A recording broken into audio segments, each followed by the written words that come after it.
This is The Ruckus and the Menace. Challenge accepted. No. Oh, no!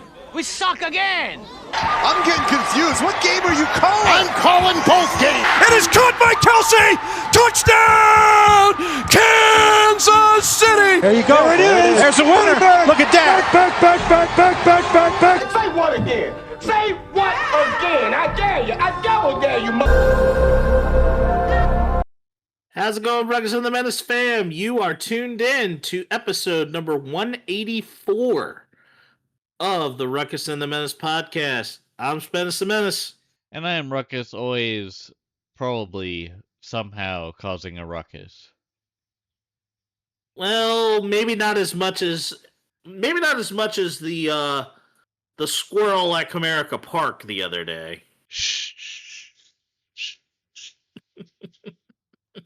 I'm shushing in the mic and it's not picking up, so, but, anyways, keep going. Oh, no, we were prior to recording time, there was a whole 12-minute spiel going on with it that there was a squirrel.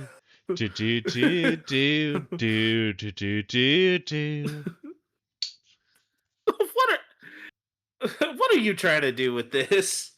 I'm just trying to pretend like it didn't fucking happen.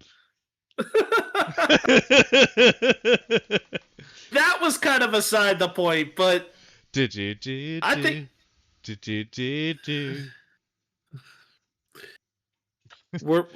let's keep going. I'm sorry for sabotaging, as always. We're really not going to talk about the squirrel here. Repeat that. You were kind of like in a go ahead. Well, it was a whole 12-minute spiel prior to recording time that I didn't fire off the whole thing because I was trying to find where the grounds crew got juked out by the entire squirrel, or by this one squirrel, but yeah, this squirrel even got yeeted by Leody Tavares, and and they eventually caught the squirrel. Yeah.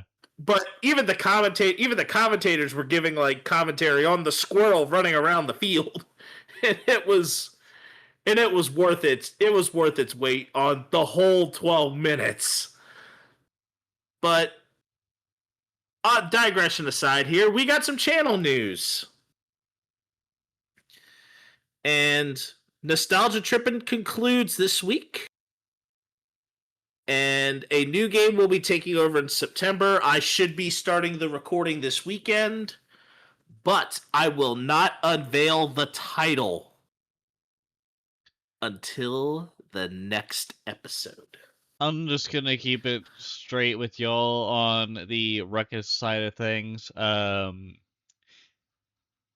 Good Raider Ruckus is just dead for now until Embark Studios decides to actually give a shit about Arc Raiders. I am done with it.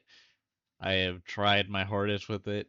So the special episode, it might happen, it might not, but don't expect it. But I think I had my fun with it. It was fun with friends, but I found it more fun just to play the little missions it gives you for the objectives that you start with, and then just learning how the game goes. But other than that, been playing some Battlefield, almost beat GTA 4. Wait. Sorry. Wait. We're not at LCA yet. we're still getting through some podcast news. But the Alex Man content on his channel is still going on.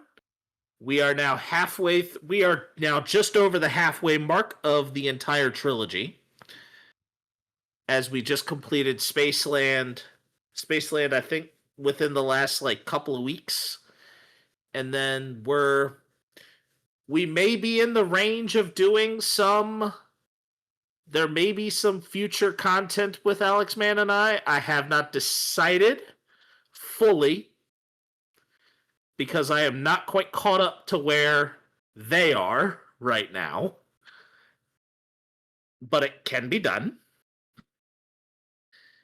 and that is for the new game Splatoon Raiders that's out, which I'll talk about later. I thought it was a joke. But no, this actually no. We're at no. So I was like, it's being old. Like they're really like this really is legit. They did such a shitty job advertising it then. Oh, it wasn't heavily marketed. It wasn't heavily marketed until the time was right. My point exactly. I was just like, but that's just how Nintendo is. Nintendo really doesn't market heavily anymore. Like you're not seeing as many of the ads on TV. Ooh, that's our tagline. Is this a fucking joke, Nintendo? No, I think Nintendo may be the one that's actually.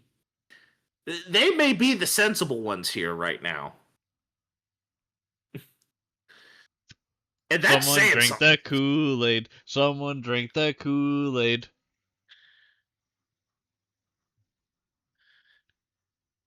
Why are you thinking that I did? I mean, I've had Nintendo support for I've been enjoying Nintendo content ever since I was a kid, but at the same time, the amount of censorship, but also just being like, hey, we're going to like lock you out of a bunch of freedoms that you probably could have had back in the day, and now you don't really have, like with the cartridges.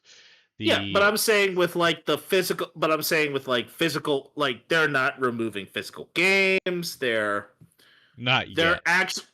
Yeah, but they're still making content that's reasonable. They didn't raise their prices to unattainable amounts.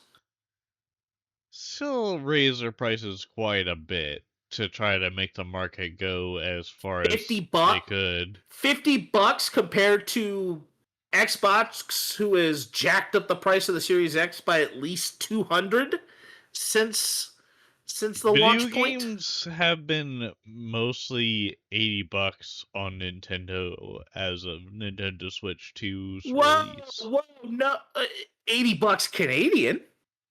No. $80 USD, I'm pretty sure, for Nintendo Switch 2 games. Am I right or am I wrong? You're wrong. For the Mario Kart game? Mario Kart World did. That's what I'm getting at. But they have not mostly been $80. There have been they have actually stayed around the $70 hold for most basic ones. They've stayed around the 70 hold like everybody else. How much was that? There've been a couple of things that have spiked up, but how much was that Switch 2 game that wasn't included with it, but it was more of like a set piece to experience what Switch 2 was about versus the Switch 1? Wasn't there like a 1-2 Switch game? Well, there was something like that, and yes, it was $10, but I didn't spend it. I didn't spend any on it. I didn't pay the $10 for that. Because that absolutely made no sense. I just think just experience everything yourself. Yeah. But Nintendo has given the consumers about 4 months notice on a $50 price hike on the console. They've given them plenty of notice so they know if they don't buy at a certain point, it is going to go up. But they've given the consumer base a heads up. Also, Nintendo gave a silent notice about trying to increase the price of video games, is why I brought the point up with Mario Kart. But I digress. Well, but I am actually saying that Mario Kart was an aberration. If you actually bought the bundle, you really only got it for $50. Yeah, but a lot of people were outraged on it with YouTube, and that's why I brought that point. Yeah, they were outraged. They were outraged on it for buying the standalone. That's why more people bought the bundle with the Mario Kart in it, as opposed to buying the Switch 2 that didn't have it.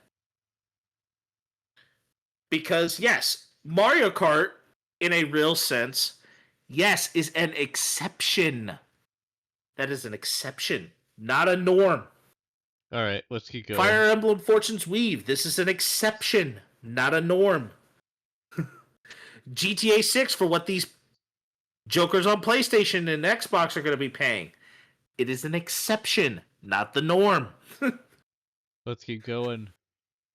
But Super Bowl runs are on questionable status currently. Not happening. Oh, you're not going to run it? No. You're actually not going to run it? I've seen the reviews for College Football 27, and they're saying that the port for PC is straight up booty cheeks. And then last year's Ben, I barely even got through, and still somehow did a thing. Like, I don't know about EA. I feel like since they got bought by the United Emirates or Qatar or whoever, Saudi Arabia. same thing. Not exactly. Those are three different. You're talking different countries, my guy. Well, I'm bad at geography. That's my crutch. I just feel like since the company that bought EA has run it, it's just kind of floating along, not really doing anything. And I also, don't know. we'll have to franchise. see. I'm gonna say this. This franchise seems to be much more active and dynamic, and feels a lot more alive than it's been. So it may be more of a run the program type ordeal rather than just a single Super Bowl run if it lucks out. If I decide to do anything, but I don't know if I will. I honestly just don't know where I want to go as far as Or the at teams least I'm going to go. say this, I don't know if I will as far as recording it for content. I mainly just try to play as a Chiefs on franchise mode just to Yeah, experience I may give it a goes go through. just to try it with a team. I may try it with a team that I normally don't play.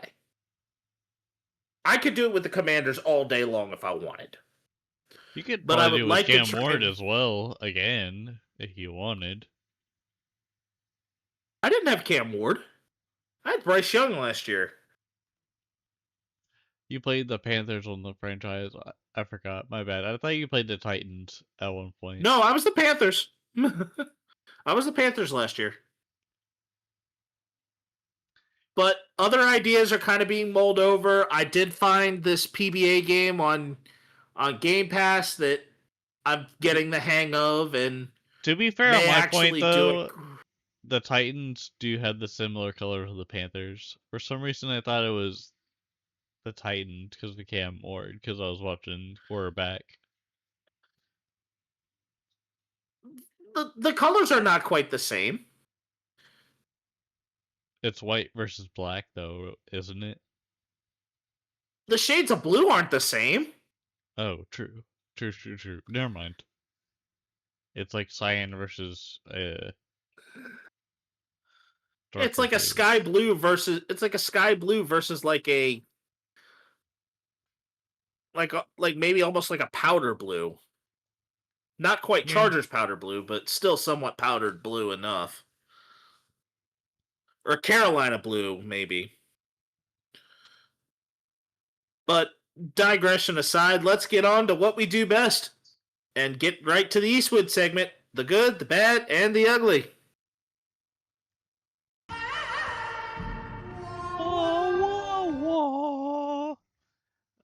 All right, the good for this episode. I'll let you roll with this one because you and I are both happy about it.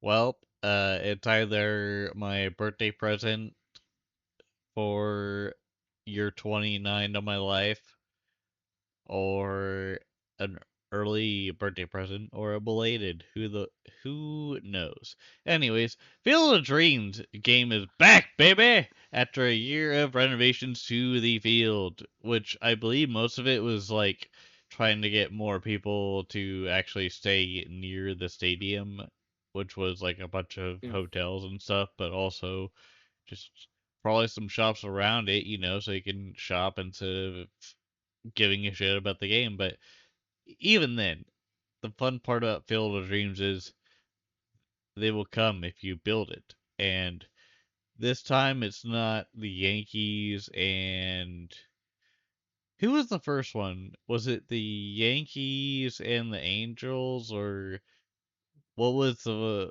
first? Let me look it up. Yeah, the Fields of Dreams started with, in 2021, the Chicago White Sox and New York Yankees. Thank you. Then they went to the Reds and the Cubs. And then they had a 3-year delay. There were no MLB games for 3 years. Yep. And then they have done the third. There's actually a minor league game that's going to be there 2 days prior between the Iowa Cubs and the St. Paul Saints. And but the Twins will host the Phillies in the third installment. Yep. And when I was interrupting you, I was wondering if didn't they? I feel like the Little League World Series portion of like that content was mainly just at Williamsburg whenever MLB would come. You mean through. Williamsport, PA? Yeah. Yes. So I was wondering if like did they ever do a Field of Dreams experience with the Little League World Series peeps, or was it mainly just the Williamsport crew? They usually play at Williamsport. They usually just play that at Williamsport. I wonder if they're gonna ever really do like a special shout out to them. That'd be kind of cool. But who knows? Anyways, it's awesome that Field of Dreams is coming back. But yeah, have you actually seen the uniform? Did you see the ESPN thing about the uniforms? Yes, and I couldn't notice a difference at all. Maybe it's more grounded because of the fact that it's in a cornfield. Oh, they got the they have the patches. They have the Minnie and Paul. The Twins have the Minnie and Paul patches, and the Phillies have the Centennial patch. The Phillies definitely looks a lot more red. I think they're going with a navy cap instead of a blue, instead of their red and white. The navy and red instead of the blue or the red and white. So it is going to look a lot more like the older look. But I do like the look. And it's going to look like a classic, which makes me happy. All right, what is more unhappy this week? Well, now it becomes something of bad news in terms of baseball. Changes. Sorry, I had to do it. I figured as much, but among the layoffs ESPN made, as far as along with the NFL Network acquisition, we'll talk about one of those later. But this one, as far as like the bad that's definitely sad, is beloved baseball commentator Carl Ravitch was let go after 33 years with ESPN. And Carl Ravitch was known for being the voice of a lot of baseball, like really a lot of baseball as a whole. Because ESPN fans were furious over it. Let's see. He notably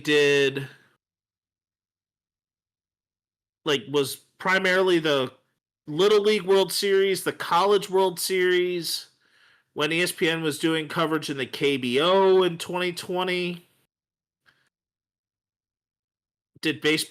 Was the host of Baseball Tonight. So I feel bad. I really feel bad for him because he was definitely a really, I'm gonna say a solid voice to have around and listen to for commentary, especially when it came to baseball. And you could tell that baseball was such his jam. And I feel bad that the Little League World Series this year will not get to experience another year of Karl Ravitch if they put it on the air. Maybe they do an AI holograph of him. No, they're not. No, they're not going to do that That's my because HUD moment. yeah, it it would be a complete disservice to what they had. Why not just keep it? Why not just, if they were going to do any, like, he let him retire at least, or at least give him some sort of really good, like, they probably had to give him a really good like buyout severance package type ordeal to say, hey, we need to let you go. Yeah. Especially because he was there for so long. Yep. Let's get into the Yep. downright ugly. Yep. And it is quite ugly. As unfortunately it was in Loudoun County, Virginia. But it was so weird too. Like Eric B. Like when we got the news, it was like Monday morning. I looked at my phone and I'm like, oh, the wife of Eric Bieniemy was shot, and it didn't say who specifically it was. And then like 3 hours later or longer, I looked at my phone and I'm like, well, uh, turns out it was his own son that shot Eric Bieniemy's wife, aka yeah. his mom, and I'm just like, what the F is going on? Like, hopefully everyone's okay, but Jesus Christ, like, what led to this is what I'm wondering, because I'm just like, geez, like, Yeah. I wonder if they. I'm wondering if they actually mentioned anything about it, like as far as like what led to it. it'll be probably like a couple years later whenever they disclose it, or maybe it's sooner, I don't know, but when it comes to like a situation like this, it's mainly settled like way later when you Yeah, forget about it. or at least the information would come out. Yeah, because it still says that according to the article, the investigation is still ongoing, so it'll come out. It'll come out at a certain point in time. Yeah, that's why I was kind of like being like, okay, well, we'll just see what later information comes from it. Yep. And we're going to move on now to the high heat, which is going to be a much lighter note. And Lighter? Good God, Mother Nature would say otherwise in Kansas and Missouri, because it's been fucking hot. That's my meteorology report. Anyways, go ahead, Spennis. I wasn't necessarily saying like a lighter note as in a like I'm messing with you, dog. That's part of the I'm show. talking I'm talking a lighter note in the sense of the heaviness of the topic. Heavy as in heat. Yep. But the World Cup has wrapped up, and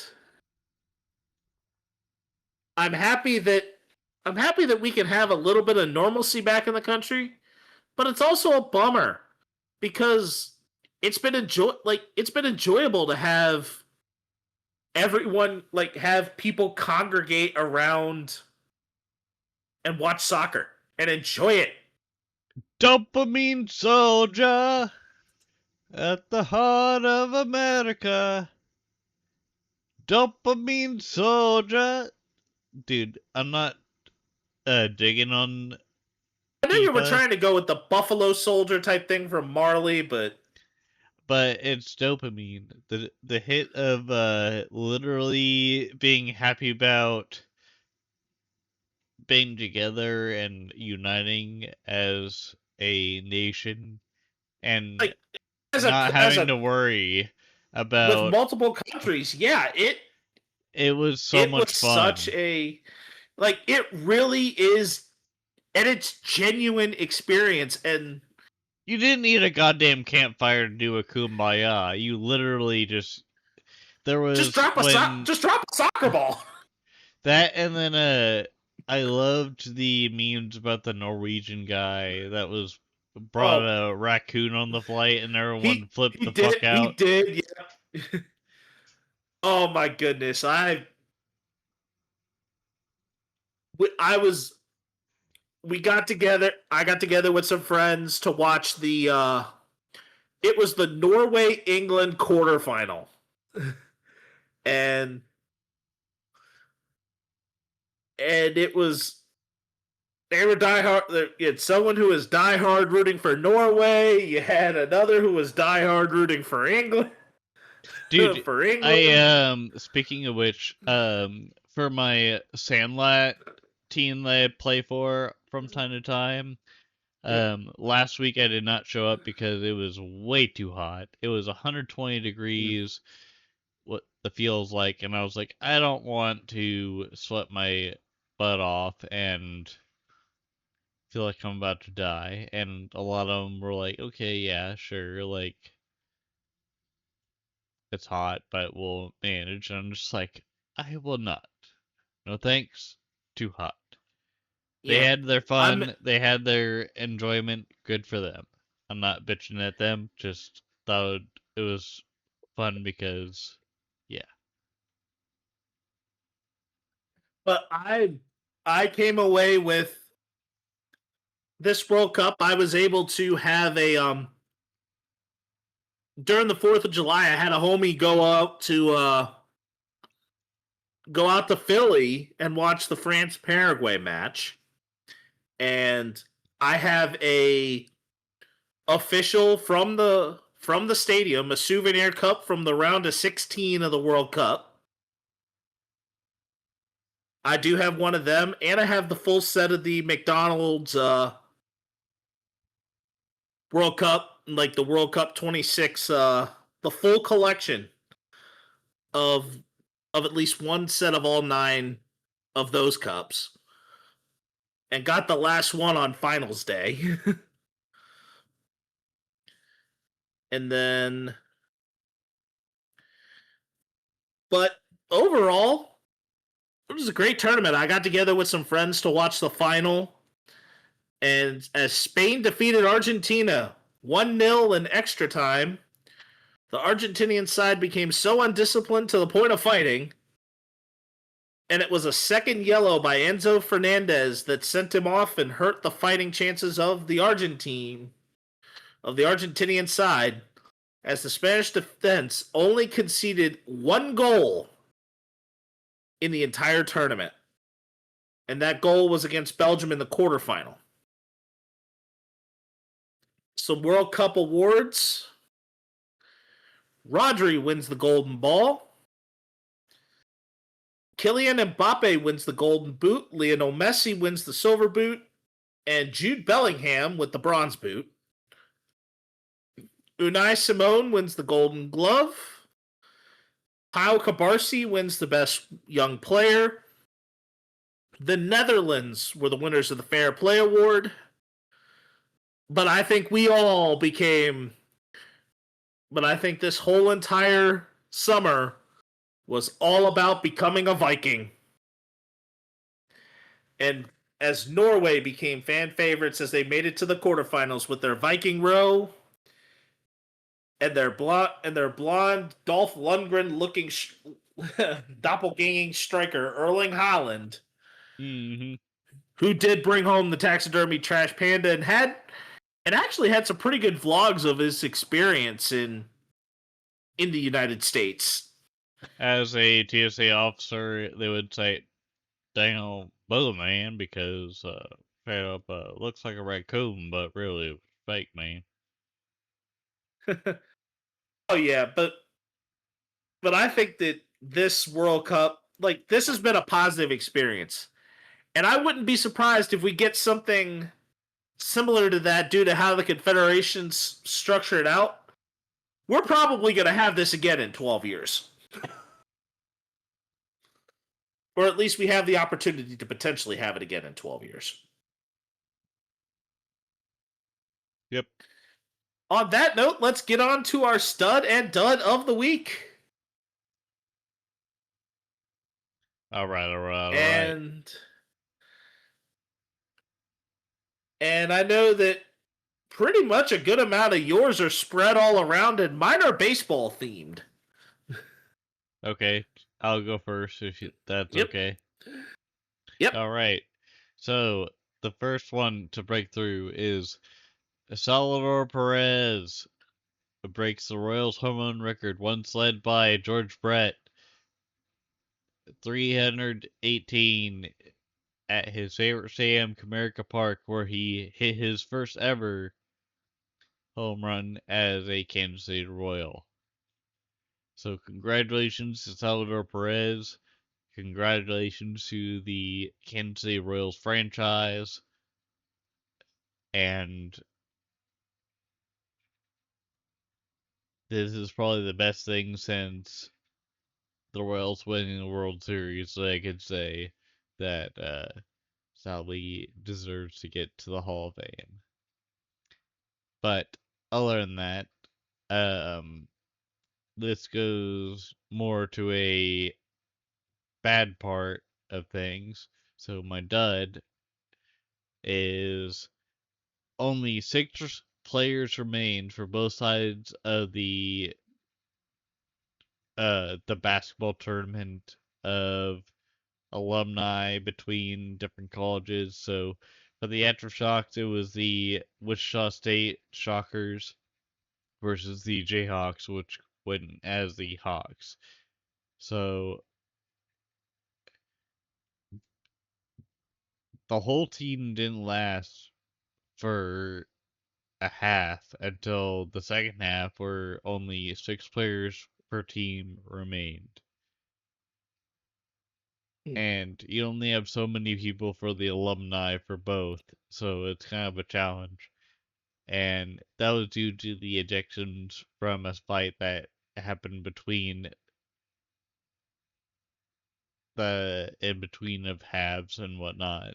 And that's kind of awkward and kind of sucks, but it is what it is. But my honorable mention for a dud is Tony Romo being arrested on a OWI, a on Operating while intoxicated. operating while intoxicated charge, driving while drunk probably.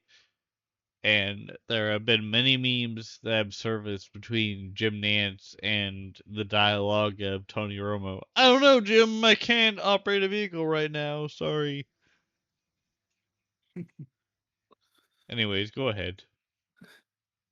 I mean, this is definitely going to hold it back from making his Nostradamus picks of reading a defense on the field while he's up in the press box. But that's a digression for another time.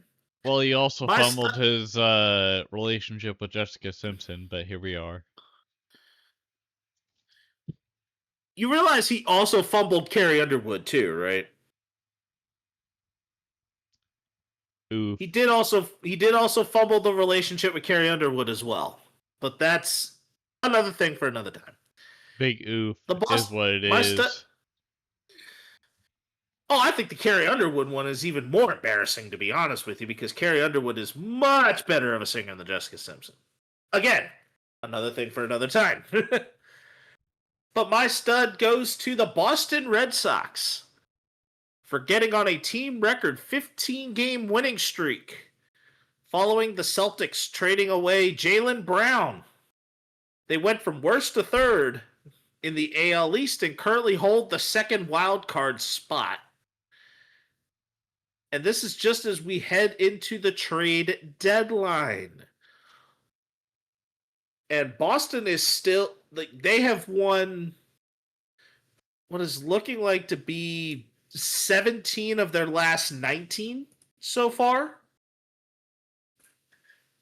And something has woken up.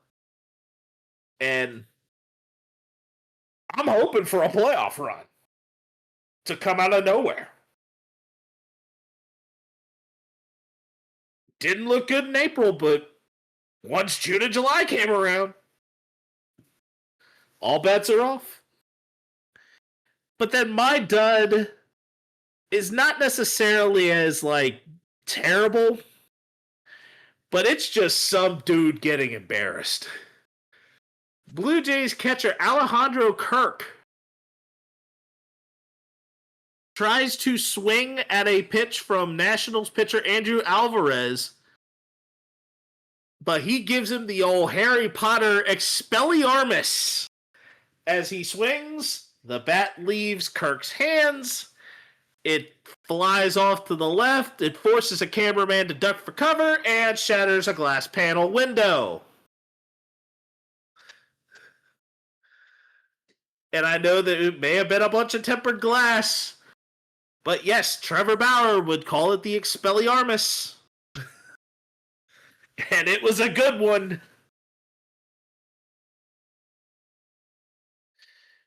We ready to move on to color commentary? Or you got something else you could add? No comment. Let's keep going. All right. So, our next one here is we are calling on the Delulu scale in color commentary. And we are going to say the scale is from 1 to Delulu Pro Max on these type of things. The first one, and we're going to get right into it. LeBron James has now made his decision 4.0. As he has now signed a 2-year, $8 million contract with the Philadelphia 76ers. As he is trying for a 5th championship ring once more. Sorry,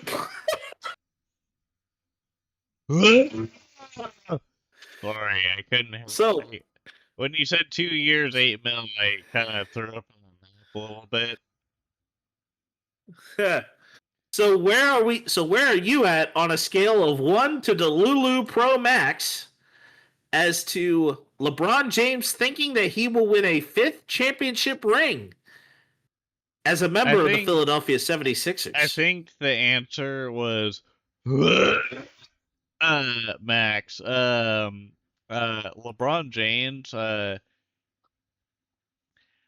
I know you mean well, but Jesus fucking Christ, when it comes to the part where you milk the fact that, oh, I could have retired, but actually I didn't really, like, want to, it's just, like, honestly, at this point, it feels like an NBA 2K kind of scenario where you play as, the Cavaliers or the Heat, and, you win a bunch of championships, and then LeBron's just like, oh, I got cold feet about some random bullshit algorithm that is in the game, and then all of a sudden he goes for a different team, and one of the times it was the 76ers for me, and I'm just like, this is a fucking joke, like, this wouldn't actually happen, and then it was just like, the Undertaker theme just happened, like, and then he just, like, his eyes just went cross-eyed, and it was just like, bam, he's a 76er now, and it's just like, shit.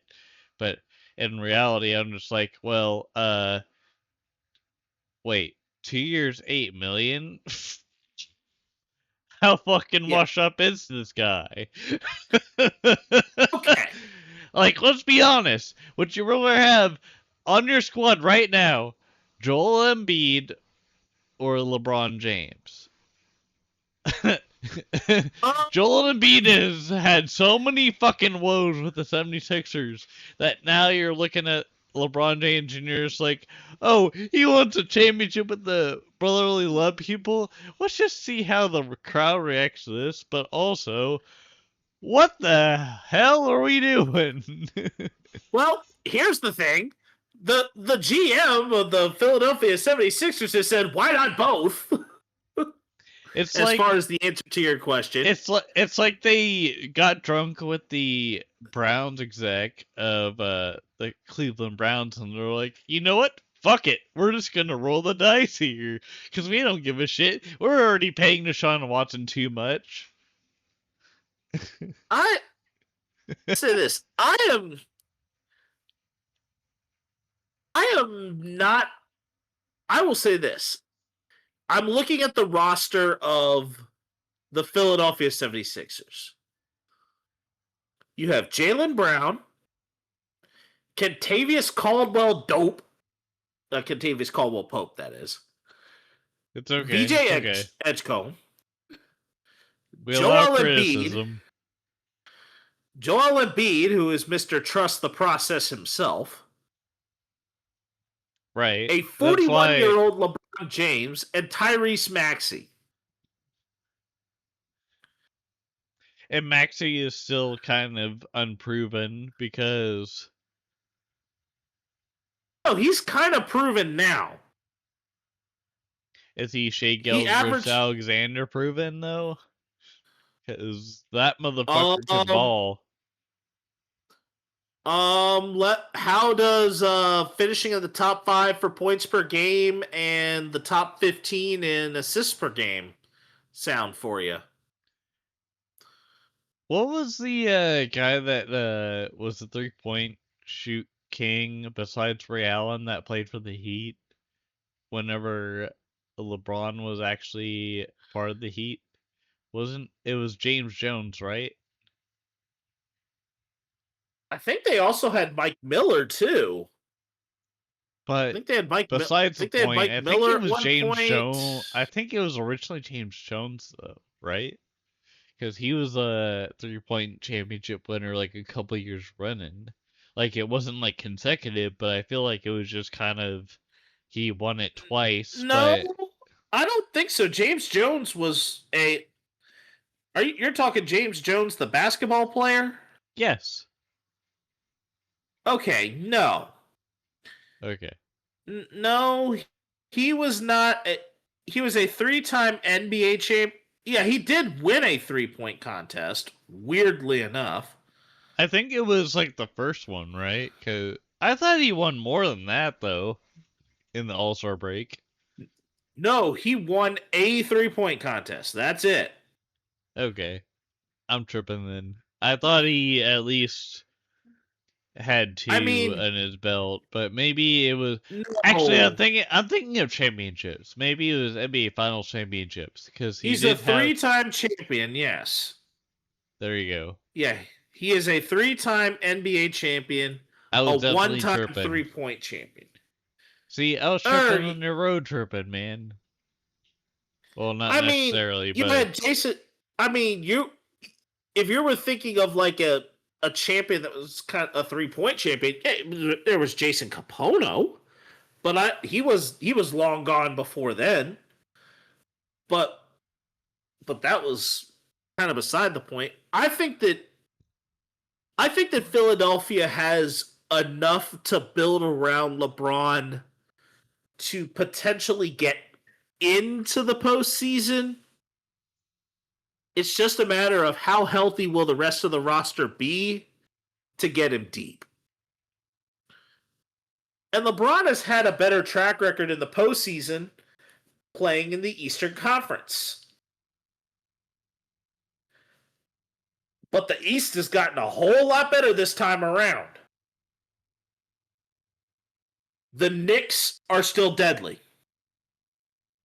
They still got some killers over there in New York. OG Anunoby, Mikal Bridges, Jalen Brunson, Josh Hart. They still got they got Cat. They did have to get rid of Mitchell Robinson. But they lost Mitchell Robinson.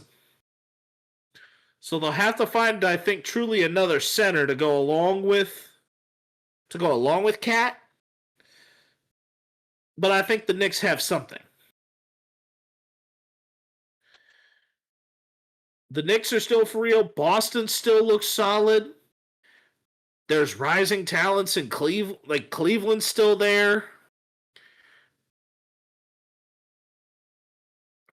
There's still talent throughout the entire Eastern Conference. Detroit's back. So I'm going to say that it may not be Delulu Pro Max, but I do think there are delusions of grandeur and it reeks of desperation. Like, it more reeks of desperation rather than delusion. If that kind of makes it look a little better. Yeah, you're good. Yep. Okay, now the next one here. Brandon Ayuk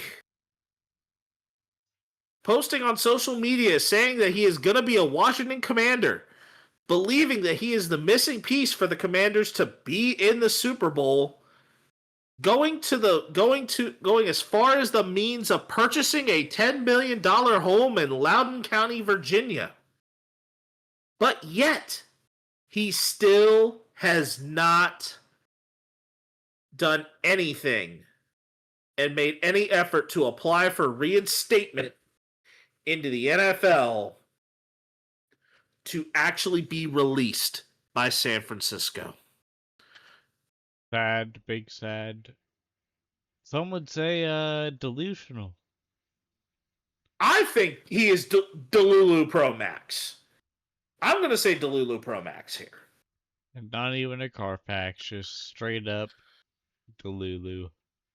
Oh, no. Not even... Oh, he doesn't get the benefit of the doubt here. Because he could be already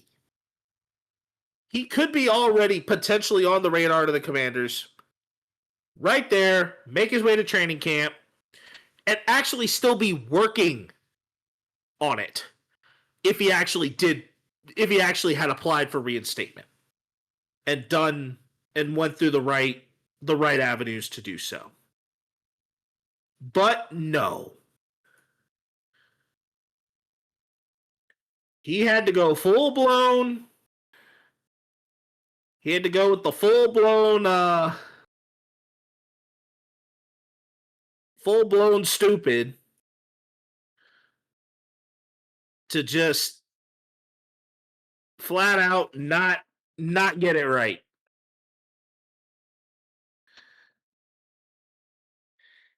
And even then, his whole thing in bad mouthing Jaden Daniels, that could also be really him also burning a bridge.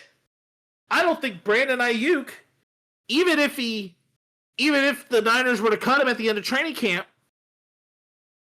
get him off the books, I don't even think the Commanders even looked to sign Ayuk.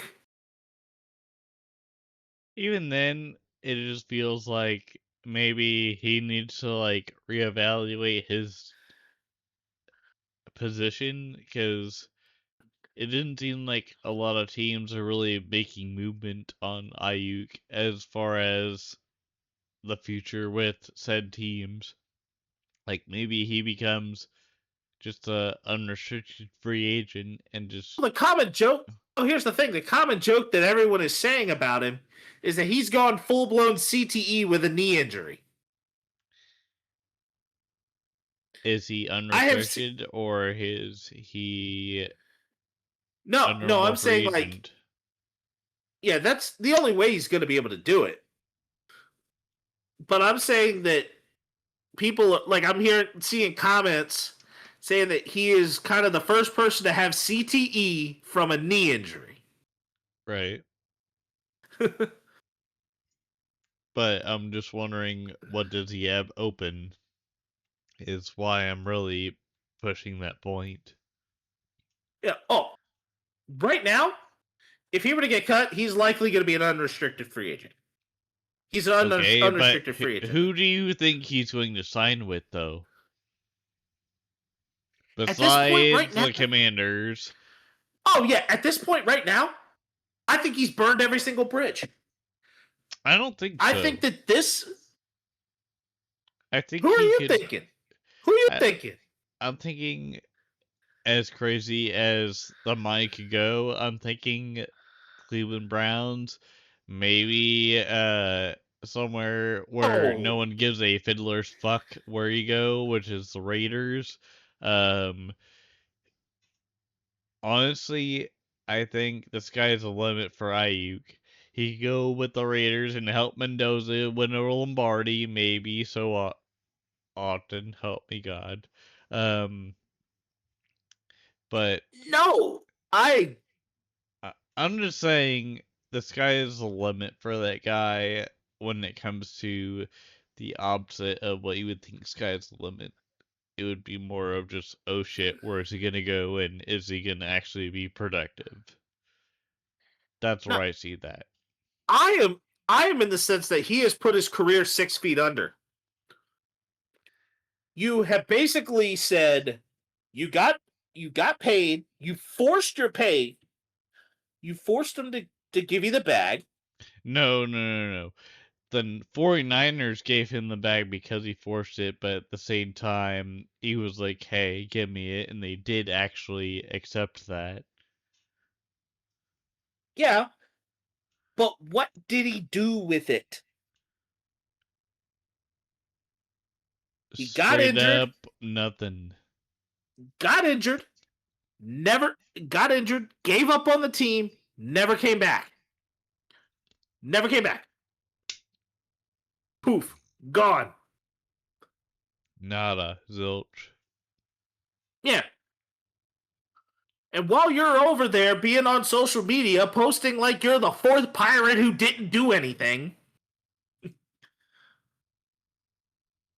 you're thinking that you're going to come to the team that I am a fan of? Join our team? You got another thing coming, Brandon Ayuk. You don't run the ship. You might as well give up. Because I think retirement or just not even bothering to play here. You got Like, if you another manage thing to somehow coming. get a Dude, thing dude, here, dude. the only way you're going to Something. find your way back into the NFL is if you go over to Canada and succeed. Uh-oh, you got another thing coming. Dude. I don't know the lyrics to the rest of this song because I didn't look it up in time. But here we go. All right. So, last but not least, former ESPN NFL analyst Ryan Clark, who was a part of the ESPN layoffs. He has accused the NFL network of firing him without cause and using the recent layoffs that ESPN has had with the NFL network overlap as a smokescreen for it. If you want to call it that, sure, whatever, yes.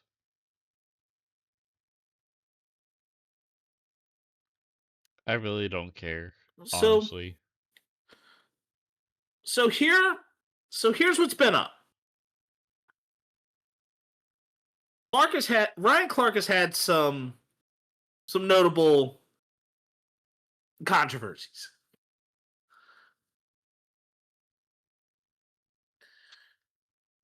I think as far as his reasoning for why he was fired and the fact that he is saying that ESPN has fired him without cause.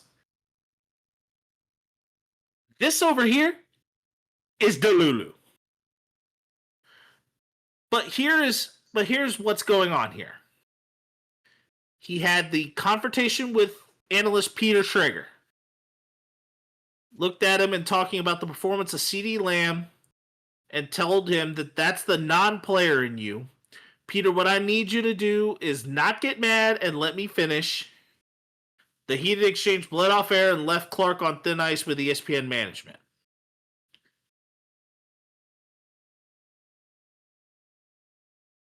You're already walking on eggshells. He also kind of has that look of like if you like had a problem with him, he'd be offended, but at the same time, maybe he had his reasons for Yeah. the certain And they said he look. was fired in the middle of a broadcast. Okay. And he said he was saying that the whole bringing race into it. Hmm. Okay. I didn't see much Cam of that Newton. with him, though, to be fair. No, it is called. I understand that Ryan Clark can break down some good stuff in the NFL. He paired well with Dan Orlovsky in terms of that. Well, But Dano just kind of put his own egg into a shit storm, but here we are. Anyway, sorry. he is.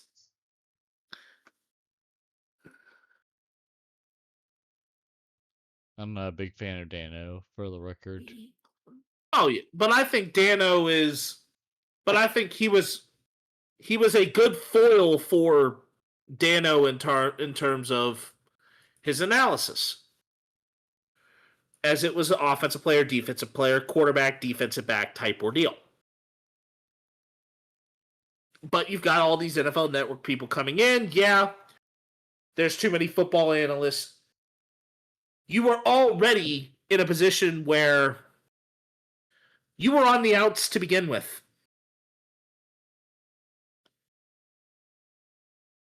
So them already being on the outs with you, plus this potential of needing to downsize, I think that's cause enough that this is not a smokescreen. I think this is ESPN finding a way to cut bait, like finding a reasonable opening to cut bait. No shit, because that's how they were trying to fix the salary problem to keep Pat McAfee on the show too. Well, no, there's some of that. I mean, don't get me wrong. Stephen A. Smith and Pat McAfee's salaries do open up this can of worms. But at the same time,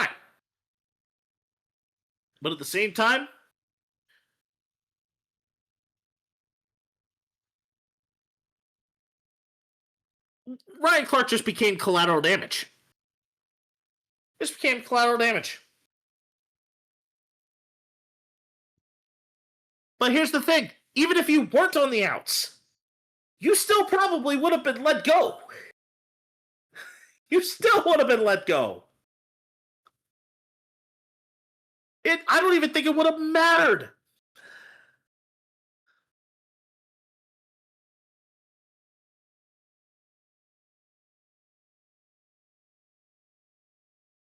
And on that note, I think we move on to lights, camera, action, because I know we're running hot. Running hot on Yeah. ideas here. I'll say that for me, really haven't been watching a whole lot of new stuff per se, but I have been playing a good amount of 007 First Light and Splatoon Raiders. Both of them are really good. And Splatoon Raiders is basically the concept of Splatoon in the form of a looter shooter instead of the competitive multiplayer that the primary mainline franchise gives. Ruckus? Honestly, as far as games goes, I've been mainly playing Battlefield, and um as far as watching things, I've been doing King of the Hill, and to be honest, I didn't want to pay for ads or pay for Disney Plus, so I just watched the new season, and I thought it was alright. I thought it was very good. But if you're someone that has Disney Plus, check out the new King Hill season. It's pretty good. There were a few points where I cringed a little bit. Like there was an episode where a dog that wasn't really viewed as a dog by Mr. Henkel uh, eventually falls in love with this said dog. But there were some other stuff where I kind of cringed, but just check out the new King of the Hill season, please, and thank you. It's on Hulu and Disney Plus. Um, Also, just keeping up with the new Battlefield season that came out. Season 4 came out, and they had more naval warfare to Battlefield, which had been missing for a little bit since 2042, and it's been a blast. I haven't been paying attention much to it because I've been playing GTA 4, and with GTA 4, I beat the game. There was a bug where when you try to get a motocross vehicle up to a helicopter, that when you try to grab onto the helicopter, it glitches and brings you to like this rapid effect where you're trying to climb up all the way to the helicopter, but you can't because the screen effect keeps going from you trying to climb to you just kind of being stuck. So you just go into this loop where it's a bug and it's annoying. So eventually I'll beat GTA 4, but at the same time, it's been fun. GTA 4 is probably the best Grand Theft Auto to come out of the series, but hopefully 6 is better than 4. That's all I am vouching for. Spennis, take it away, please. Well, and now we will move on to our team builder mode where we get to draft some things. And this one, I think we're going to kind of do this a little more backyard style because we've already kind of selected our teams. but we could choose what order we kind of draft them in. And the category is the fast food menu. So the condition is that we had to pick individual items from fast food or quick service restaurants. And the conditions were that we had to have on our roster at least one breakfast item, one burger, one chicken, an extra entree of some sort of kind, a side, a dessert, and then a flexible option as to whether it was a side or a dessert. And Ruckus, normally what we would do is we would do this live and roll a d6, but since we don't roll 2d6s, but since Dude, it's been a long time coming to keep going with this podcast, so I'll just like screw it. Let's just write it out before we draw a blank. So just like screw it. So let's go ahead, and you've got the 101. So which of your options here is truly your 101? Shit. My 101 is the McDonald's large fries side, which go Donald's, get fries.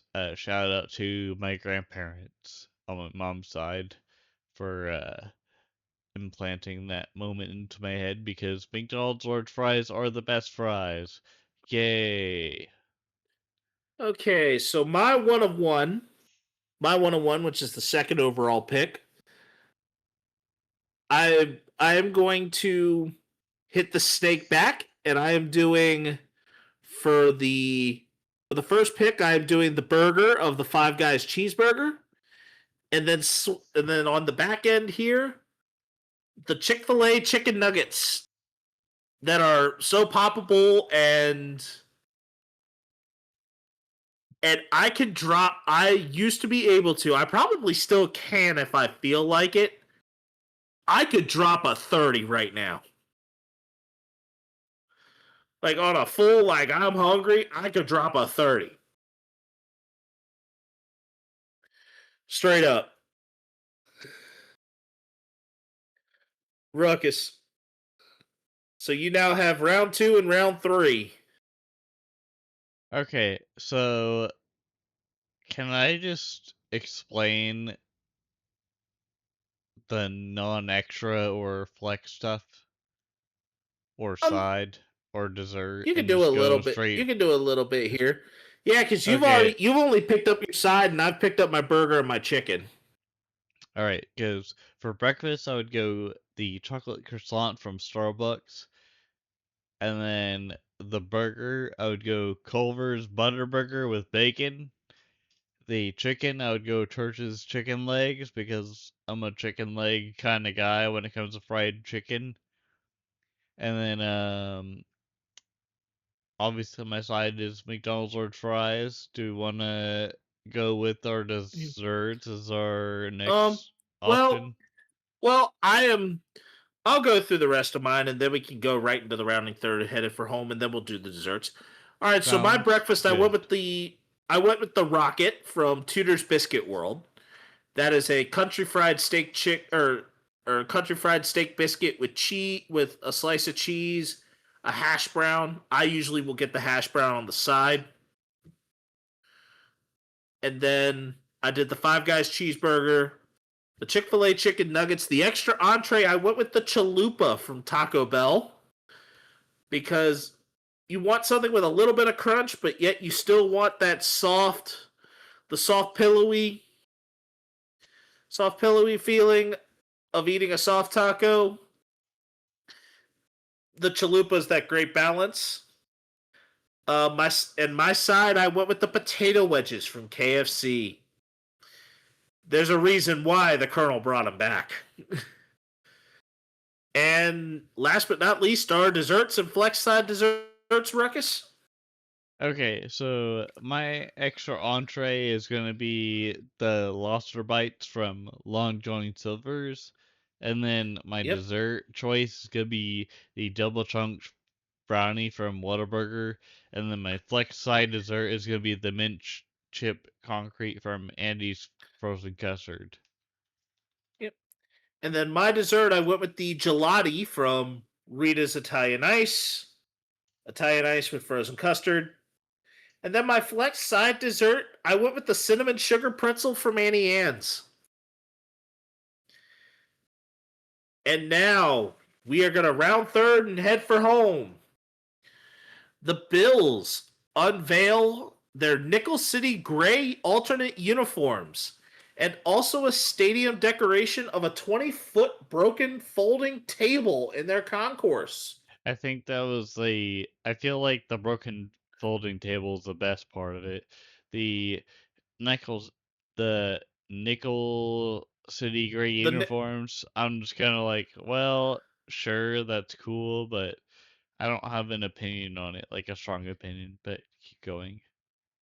was okay with them doing that because I mean the concept of the Buffalo nickel is actually I think it's unique, and I love how Buffalo has been just they had the rivalry uniforms last year. They've now got these alternates that actually don't look half bad.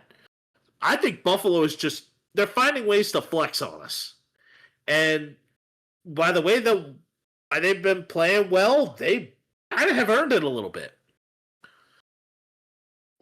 Jamal Adams has joined the Vikings, and Vita Vea has requested a trade from the Bucks. Stephen Curry becomes the first ever active player to have an exhibit at the Naismith Basketball Hall of Fame as the committee unveiled their Stephen Curry Beyond the Arc exhibit in talking about how Stephen Curry has changed the game from from being able to revolutionize the three ball. Do you think that it perfectly warrants him having that distinction? Sure. Oh, I absolutely love it Good for him. because I think that Stephen Curry, yes, his shooting has changed the game. But don't forget also the 3-point shooters that have kind of paved the way for him. Your Larry Birds, your Ray Allens, your Reggie Millers, the guys that had some range before him. And then lastly, Tyreek Hill claims that he has no power in his left knee, that it had a couple of torn ligaments, including his ACL, and 2 surgeries to repair. Do you think that Tyreek Hill will eventually recover and find an NFL team? Or is this injury too large of a hill to climb?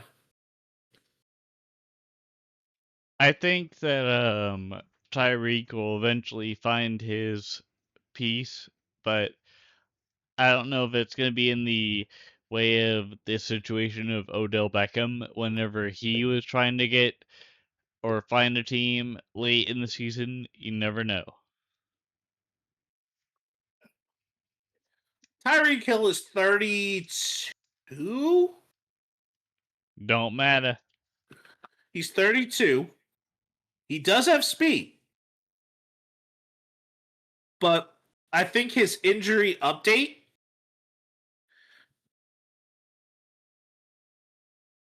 and the type of degree of injury that his knee went through, I think it may be too large of a hill for him to climb this year.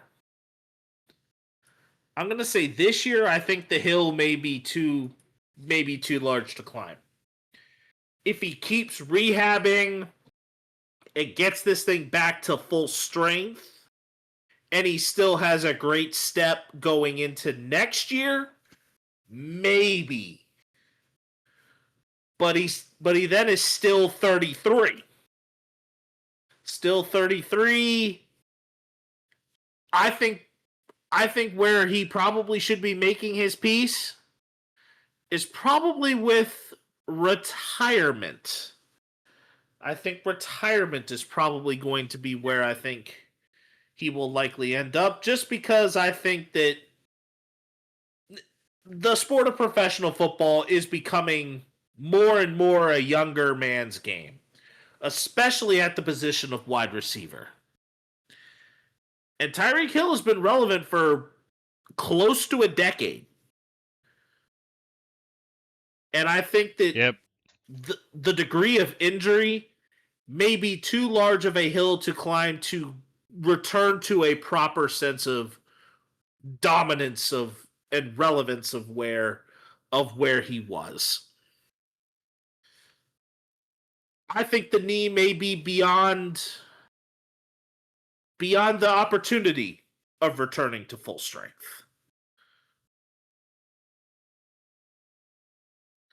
And on that note, that'll do it for episode number 184 of the Ruckus and the Menace podcast.